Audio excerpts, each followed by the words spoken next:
Hi, I'm Tori from Toriska Patterns, and today I'm going to show you a video tutorial on how to fuse the Barrelette clutch pattern. This was my first clutch pattern, and this is one of the tricky steps, so sorry for the video moving there. So I'm going to see if I can make things a little easier for you. We're going to start with the purse at this stage. So it's been sewn together, and part of the first half of the magnetic clasp has been installed, and I'm going to use a tool that hopefully you have. If you don't, you should get this. This is called a point turner, and it has a curved edge, which is really great for the curved edge of the Barrelette pattern, both this piece and the side pieces, and a corner thing, which is always helpful. So we're going to turn the clutch right side out.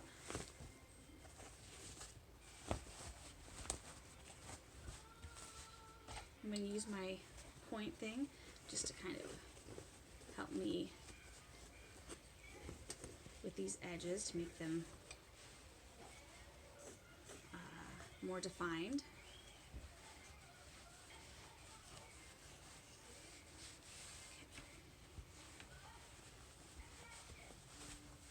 Pushing all the sides out. Okay. So now my piece looks like this.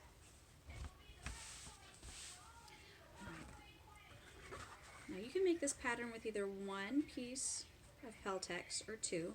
I prefer two, but if it's your first time making it, you might want to just stick with one because you won't have to deal with two pieces, to double the thickness, worrying about them shifting or anything. One thing that I like to do, I don't think this is in the pattern, this is something I started doing more recently, is cutting off about 1/8 of an inch off of one of the pieces of Peltex.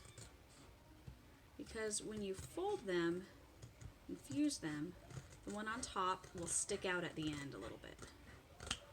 Cut that off, won't be a problem. So I'm going to stack these on top of each other. Now they're not exactly the same size because I cut a little bit off. So the one that's shorter is on top. Okay, this purse that I made, because the outside is very thick, I used woven fusible on both the outside and the inside. But normally you have fleece on the outside if you're just doing a cotton or silk. And if that's the case, when you put your Peltex inside, it's going to catch on the fleece. So what I've done is I've taken my old tissue paper that comes on the interfacing rolls, and I've just taped a couple of them together. This has been around for a while, so it's more tape now than tissue paper. And I fold it around my Peltex. And this way I can slide it in without getting stuck on the fleece. Flatten it, push it down, and once I have it down as far as I can, then I can take the tissue paper out. Now it probably slipped out a little bit, so I put you don't want anything that's going to stick to the Peltex on your sleeves, so I usually end up pulling my sleeves up. I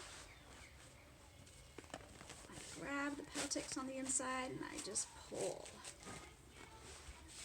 Now sometimes it can be the fabric shifts around. I use again my handy point turner, and I just kind of go like this all the way around on the seams just to straighten them, make sure nothing's twisted. Push. And I feel the top, it feels like the Peltex is right at the top. Maybe it could be a little closer. So pull a little bit more. Okay. Now I am ready to iron. Okay, got my iron. It's at the highest setting. You don't have to use steam, but you do need to have a hot iron. So if your fabric is going to melt, you can't. That's not a good fabric choice. It needs to be fabric that can withstand quite a bit of heat. So I start right directly over the clasp, and I immediately fold my clutch up like this. I count to 10 or 15.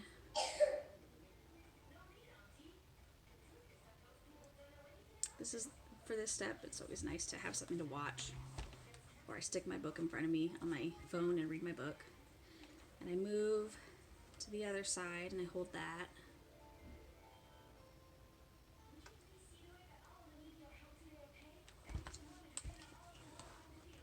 This side. Peltex is easier to manipulate when it is hot, or at least warm. So that's why you want to get this curve in while you're fusing. And also, you're going to get some inside wrinkles, but to manipulate it, or to make it easier, if you just kind of push from the flap down that way while you're fusing, that helps minimize it. I kind of pull, oops, let me see if I get this into the video. I pull right here while I'm pushing with my iron.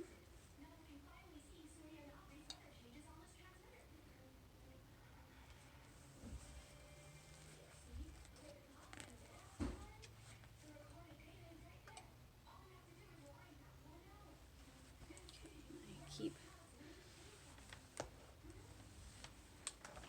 my iron a lot. Folding more. Trying to press out some of these wrinkles.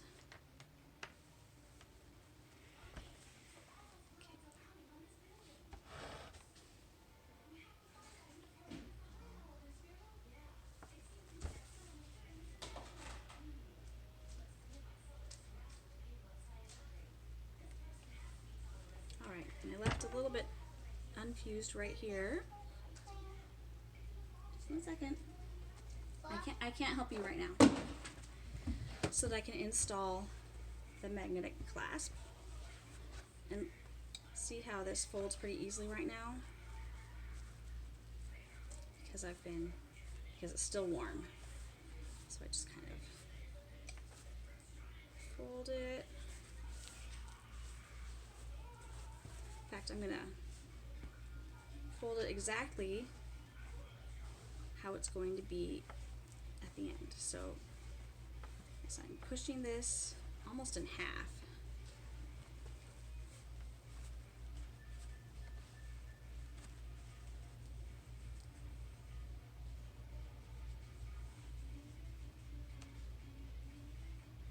See? No wrinkles here. Minimal wrinkles on the inside. Now I can install the outside magnetic clasp. And once I do that, I can take this, fold everything down, and you'll notice because I cut the inside layer a little bit shorter, these two are flush instead of one sticking out a little bit.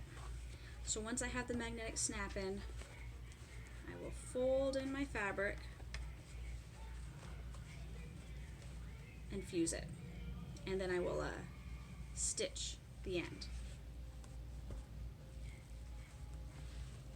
So I'm not going to do that on camera, but I'm going to show you my other tip. While this is cooling down, you want it to keep its curve. So I usually take 2 tall things. For now it's going to be my iron, that's not what I normally use. Something else, and I just let it cool while it's still curved. And that usually does the job. This is not a good example of things to use. And while it cools down, I wait a few minutes and I let it just sit like this. And then I'm ready to do the sewing. Anyway, thank you for watching.